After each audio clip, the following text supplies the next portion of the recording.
2 Samuel, chapitre 17. Achitophel dit à Absalom, Laisse-moi choisir 12 000 hommes, et je partirai à la poursuite de David cette nuit même. Je le surprendrai pendant qu'il est fatigué et sans force, je l'effraierai, et tout le peuple qui l'accompagne prendra la fuite. Je frapperai seulement le roi, et je ramènerai tout le peuple à toi. La mort de l'homme à qui tu en veux assurera le retour de tous, et tout le peuple sera en paix. Cette parole plut à Absalom et à tous les anciens d'Israël. Cependant Absalom dit, Appelez encore Hushaï, l'Arkien. Écoutons aussi ce qu'il nous dira. Hushaï vint vers Absalom et celui-ci lui dit, Voici comment a parlé Achitophel. Devons-nous faire ce qu'il a dit ou non? Dis ta proposition. Hushaï répondit à Absalom, Cette fois-ci, le conseil qu'a donné Achitophel n'est pas bon. Et il ajouta, Tu connais ton père et ses hommes. Ce sont de vaillants guerriers et ils sont furieux comme le serait, dans la campagne, une ours à qui l'on aurait enlevé ses petits. Ton père est un homme de guerre et il ne passera pas la nuit avec la troupe. Maintenant, il doit être caché dans une grotte ou un autre endroit. Si des hommes tombent dès le début sous leur coup, on ne tardera pas à l'apprendre et l'on dira, le peuple qui suit Absalom a subi une défaite. Alors même les plus vaillants, auraient-ils un cœur de lion, perdront courage. En effet, tout Israël sait que ton père est un héros et qu'il a des braves avec lui. Voici donc ce que je conseille. Que tout Israël se rassemble auprès de toi, depuis Dan jusqu'à Beër-Shéba. C'est une foule pareille au sable qui est au bord de la mer. Tu marcheras en personne au combat. Nous le rattraperons où qu'il se trouve et nous tomberons sur lui comme la rosée tombe sur le sol. Il n'y aura pas un seul survivant, ni lui ni aucun des hommes qui sont avec lui. S'il se retire dans une ville, tout Israël portera des cordes vers cette ville, et nous la traînerons jusqu'au torrent, jusqu'à ce qu'on n'en trouve plus une pierre. Absalom et tous les Israélites dirent, Le conseil de Hushaï l'Arkien vaut mieux que celui d'Achitophel. Or l'Éternel avait décidé d'anéantir le bon conseil d'Achitophel, afin de faire venir le malheur sur Absalom. Hushaï dit aux prêtres Tsadok et Abiatar, Achitophel a donné tel et tel conseil à Absalom et aux anciens d'Israël, et moi, j'ai conseillé telle et telle chose. Maintenant, envoyez tout de suite un message à David. Faites-lui dire, Ne passe pas la nuit dans les plaines du désert, mais va plus loin. Sinon, le roi et tout le peuple qui est avec lui risquent d'être exterminés. Jonathan et Achimaatz se tenaient à En-Rogel. Une servante vint leur dire d'aller informer le roi David, car il ne devait pas se montrer en entrant dans la ville. Un jeune homme les aperçut néanmoins et le rapporta à Absalom, mais ils se dépêchèrent tous deux de partir et ils arrivèrent à Bakurim, chez un homme qui avait un puits dans sa cour. Ils y descendirent, et la femme prit une couverture qu'elle étendit sur l'ouverture du puits. Puis elle versa du grain dessus pour qu'on ne se doute de rien. Les serviteurs d'Absalom arrivèrent vers cette femme dans la maison et dirent, Où sont Achimaatz et Jonathan? La femme leur répondit, Ils ont traversé le fleuve. Ils cherchèrent, mais ne les trouvant pas, ils retournèrent à Jérusalem. Après leur départ, Achimaatz et Jonathan remontèrent du puits et allèrent informer le roi David.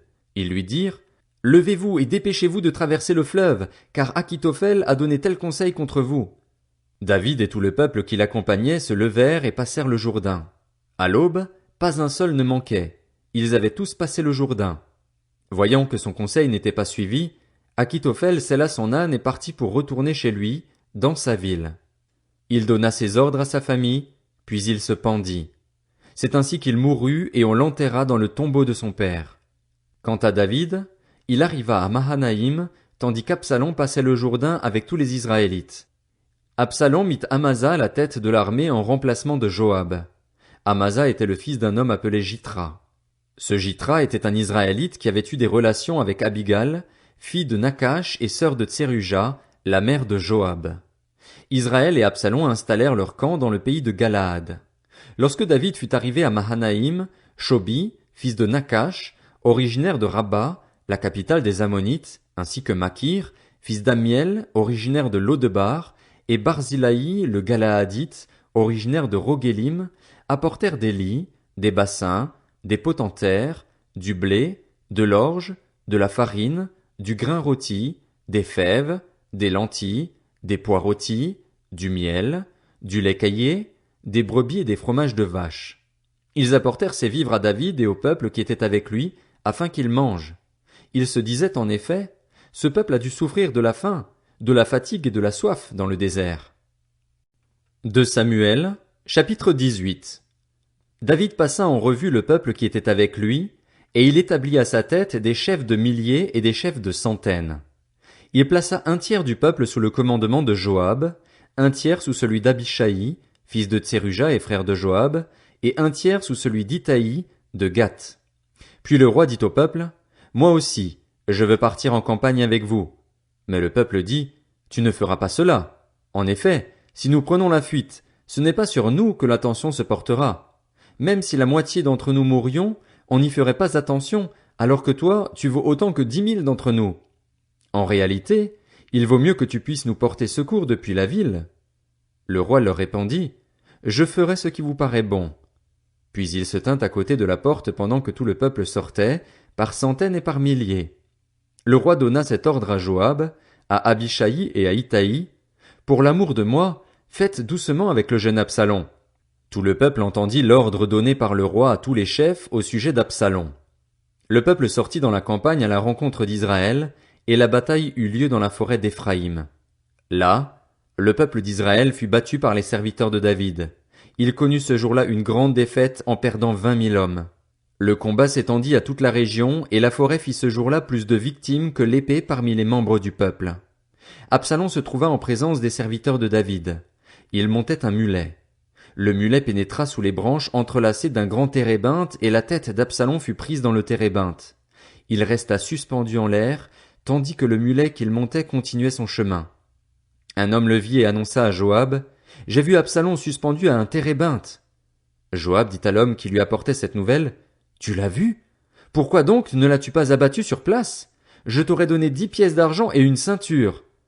Mais cet homme dit à Joab, Même pour 1000 pièces d'argent, je ne porterai pas la main contre le fils du roi.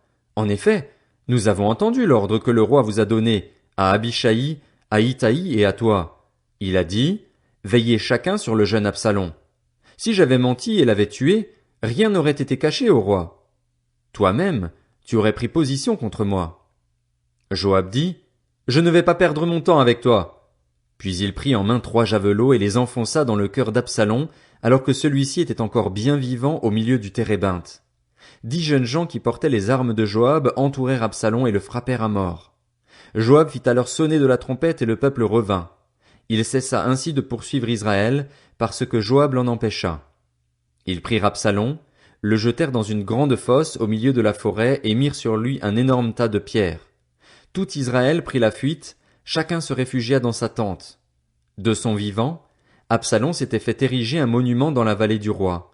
Il se disait en effet, Je n'ai pas de fils pour perpétuer le souvenir de mon nom. Et il avait donné son propre nom au monument, qu'on appelle encore aujourd'hui monument d'Absalom. Akhimaats, fils de Tsadok, dit à Joab, Laisse-moi courir et apporter au roi la bonne nouvelle que l'Éternel lui a rendu justice en le délivrant de ses ennemis. Joab lui dit, Tu ne serais pas un messager de bonne nouvelle aujourd'hui.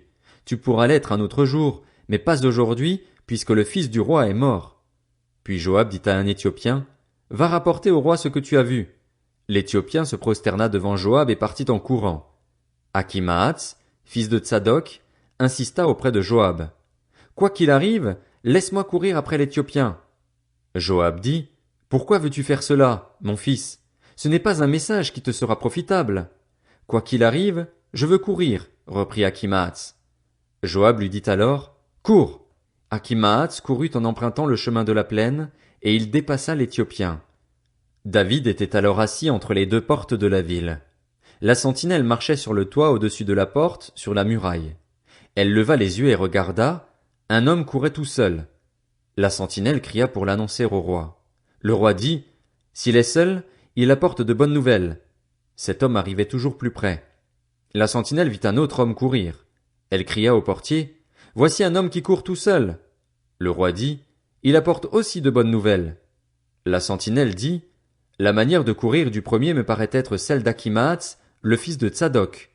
Le roi dit alors, C'est un homme de bien, il vient apporter de bonnes nouvelles. Akhimaats cria au roi, Tout va bien!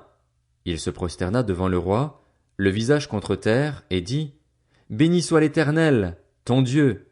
Il a livré en ton pouvoir les hommes qui levaient la main contre mon seigneur le roi. Le roi demanda, Le jeune Absalom va-t-il bien? Akhimaats répondit, J'ai aperçu une grande agitation au moment où Joab a envoyé le serviteur du roi et moi ton serviteur, mais je ne sais pas ce que c'était. Et le roi dit, mets-toi là, de côté.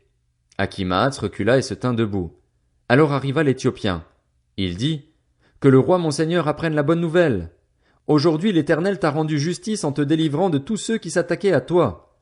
Le roi demanda à l'Éthiopien, le jeune Absalom va-t-il bien?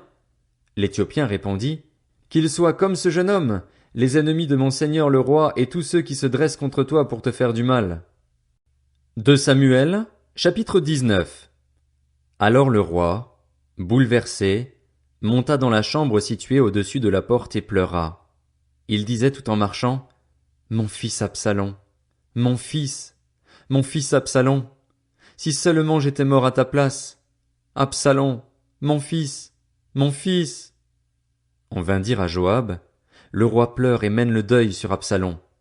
Ce jour-là, la victoire fut changée en deuil pour tout le peuple, car le peuple entendait dire, le roi est rempli de chagrin à cause de son fils. Ce jour-là, le peuple rentra dans la ville comme un voleur, comme l'auraient fait des soldats honteux d'avoir pris la fuite au cours du combat. Le roi s'était couvert le visage et criait à haute voix, mon fils Absalom, Absalom, mon fils, mon fils. Joab entra dans la chambre où se trouvait le roi et dit, tu couvres aujourd'hui de honte tous tes serviteurs, alors qu'ils ont aujourd'hui sauvé ta vie, celle de tes fils et de tes filles, celle de tes femmes et de tes concubines. Tu aimes ceux qui te montrent de la haine et tu montres de la haine envers ceux qui t'aiment. En effet, tu déclares aujourd'hui que tes chefs et tes serviteurs ne représentent rien pour toi. Je vois maintenant que si Absalom était en vie et que nous soyons tous morts aujourd'hui, tu serais content. Lève-toi donc, sors et parle au cœur de tes serviteurs. En effet, je t'en fais le serment par l'Éternel. Si tu ne sors pas, pas un homme ne restera avec toi cette nuit. Et ce sera pire pour toi que tous les malheurs que tu as connus depuis ta jeunesse jusqu'à maintenant. Alors le roi se leva et s'assit à la porte de la ville. On annonça à tout le peuple, le roi siège à la porte. Et tout le peuple vint devant le roi. Quant aux Israélites, ils s'étaient enfuis, chacun dans sa tente. Dans toutes les tribus d'Israël, tout le peuple était en grande discussion. On disait, c'est le roi qui nous a délivrés de nos ennemis, c'est lui qui nous a sauvés des Philistins. Et maintenant il a dû fuir le pays devant Absalom. Or Absalom, que nous avions consacré par onction pour qu'il règne sur nous, est mort au combat. Maintenant, pourquoi ne parlez-vous pas de faire revenir le roi? De son côté, le roi David envoya un messager dire aux prêtres Tsadok et Abiatar, parlez aux anciens de Juda, dites-leur, pourquoi seriez-vous les derniers à faire revenir le roi chez lui? En effet, ceux qui se disaient dans tout Israël étaient parvenus jusqu'au roi, chez lui. Vous êtes mes frères, vous êtes faits des mêmes os et de la même chair que moi. Pourquoi seriez-vous les derniers à faire revenir le roi? Vous direz aussi à Amasa, n'es-tu pas fait des mêmes os et de la même chair que moi? Que Dieu me traite avec la plus grande sévérité, si tu ne deviens pas pour toujours chef de l'armée devant moi, à la place de Joab. David gagna le cœur de tous les Judéens comme s'ils n'avaient été qu'un seul homme, et ils firent dire au roi, reviens, toi ainsi que tous tes serviteurs. Le roi revint et il arriva jusqu'au Jourdain. Quant aux Judéens, ils s'étaient rendus à Gilgal pour aller à la rencontre du roi et lui faire passer le Jourdain. Shimei, fils de Guéra, le Benjaminite, qui était de Bakurim, s'empressa de descendre avec les Judéens à la rencontre du roi David. Il avait avec lui 1000 hommes de Benjamin, ainsi que Tsiba, le serviteur de la famille de Saül, avec ses 15 fils et ses 20 serviteurs. Ils se précipitèrent vers le Jourdain à la rencontre du roi. Le bateau destiné au transport de la famille du roi, et à ce qui lui paraissait bon, faisait la traversée. Au moment où le roi traversait le Jourdain, Shimei, le fils de Guéra, se prosterna devant lui et lui dit, « Que mon seigneur ne tienne pas compte de ma faute. Qu'il oublie la mauvaise conduite de ton serviteur le jour où mon seigneur le roi a quitté Jérusalem, que le roi ne la prenne pas à cœur. En effet, moi ton serviteur, je reconnais que j'ai péché. Et aujourd'hui je suis le premier de toute la famille de Joseph à venir à la rencontre de mon seigneur le roi. » Alors Abishai, fils de Tseruja, prit la parole. Il dit, « Shimei ne doit-il pas mourir pour avoir maudit celui que l'Éternel a désigné par onction? » Mais David dit, « Qu'ai-je à faire avec vous, fils de Tseruja, et pourquoi êtes-vous aujourd'hui mes adversaires? Devrait-on faire mourir un homme en Israël aujourd'hui? N'ai-je donc pas la certitude que je règne aujourd'hui sur Israël? Puis le roi dit à Shimei, tu ne mourras pas, et il lui en fit le serment. Méphibosheth, le petit-fils de Saül, descendit aussi à la rencontre du roi. Il n'avait pas soigné ses pieds, fait sa barbe ni lavé ses habits depuis le jour où le roi était parti jusqu'à celui où il revenait en paix. Lorsqu'il alla à la rencontre du roi à Jérusalem, celui-ci lui dit, pourquoi n'es-tu pas venu avec moi, Méphibosheth?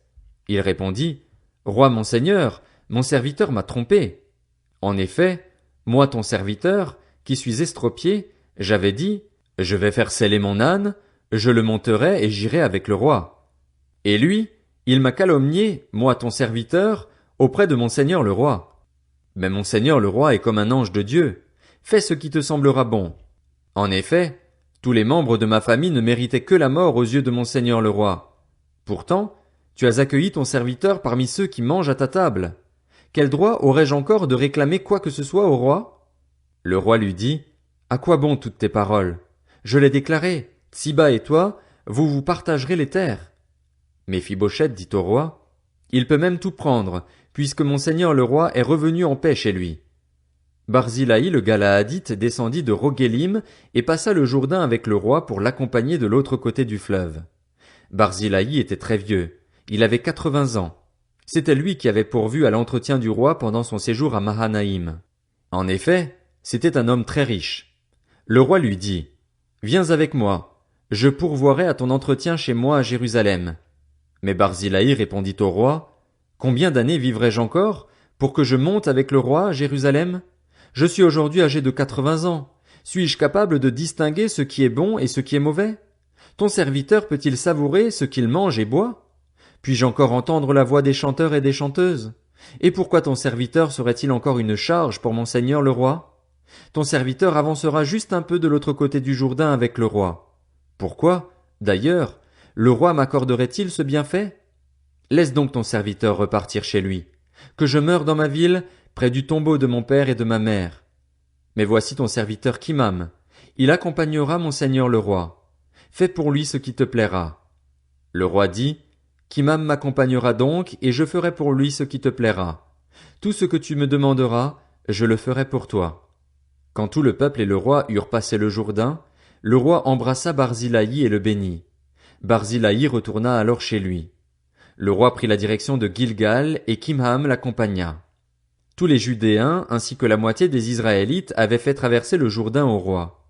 Mais tous les Israélites abordèrent le roi et lui dirent, pourquoi nos frères de Juda t'ont-ils enlevé et ont-ils fait passer le Jourdain au roi, à sa famille et à tous les hommes de David? Tous les Judéens répondirent aux Israélites, c'est que nous sommes plus proches du roi. Pourquoi vous irritez de cela? Avons-nous vécu au crochet du roi? Nous a-t-il fait des cadeaux? Les Israélites répondirent aux Judéens, le roi nous appartient 10 fois autant, David est même plus à nous qu'à vous. Pourquoi nous avez-vous traités avec mépris?